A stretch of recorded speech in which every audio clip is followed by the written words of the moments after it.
Bill and Joel on North Georgia's News Talk, AM 550 and FM 102.9 WDUN. 6:43, 17 minutes away from 7 o'clock. Just a few moments ago, we were discussing our next guest coming on with a very interesting item that's up for auction. But we posted on our Facebook fan page, The Bill and Joel Morning Show, what piece of history would you like to own? Log on, let us know, and make sure that you like us, because we like you.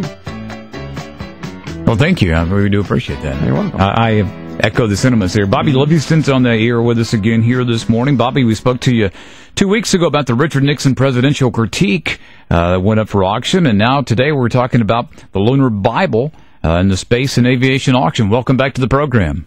Oh, it's great to be back. Bill was talking early this morning, and Bill, I might let you go into this, but this really intrigues you. Yeah, anything with Apollo mission, space mission, you love. Anything that's about space, I'm all about it. I guess you could call me a space case in a way, but this piece I would love to own, and it's got a great story behind it. Give us a history of the Lunar Bible, the Apollo Bible. Sure. There was an Apollo prayer league that worked with a lot of the astronauts, and they couldn't officially bring a Bible into space, but they could bring some personal items. And so this prayer league came up with an idea to make up about 300 microfilm Bibles and bring them to the moon. And they had some trouble on Apollo 12. By mistake, the Bibles got left on the command module that just orbited the moon. And then on Apollo 13, of course, was the aborted flight that almost blew up. So the Bibles didn't make it then. Then finally, Alan Shepard and Edgar Mitchell, in February of 1971, landed onto the lunar surface, and Edgar Mitchell brought all these microfilm Bibles in his suit onto the surface of the moon for several hours. That's an amazing thing, and one of the, they put them on the microfilm for several different reasons. One is they needed to find one that was small enough and light enough that would fit the weight requirements. Yeah, I mean, you can imagine every inch, centimeter, ounce was accounted for on those Apollo flights. They could bring small things, but they couldn't bring a lot. So these are really neat. And then when they got back to the surface, they mounted them really nicely and gave most of them away as presentation gifts. Well, they really very, very scarce.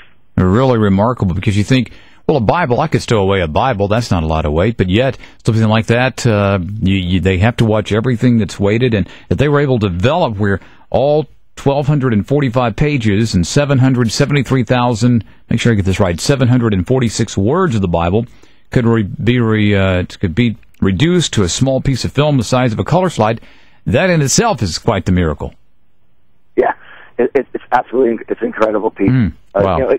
All of the Apollo accomplishments of engineering and size and all those things that they accomplished really blows you away. It's one of the great engineering achievements of mankind, landing on the moon and coming home.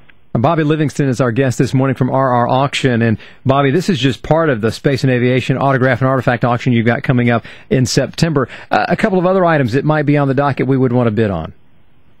Well, we've got some incredible things. We've got a letter from Neil Armstrong. Somebody had written him asking him, what are you going to say when you get to the moon? And he wrote back, well, if we're successful, I'm not sure, but I hope whatever I say is appropriate and you'll like it.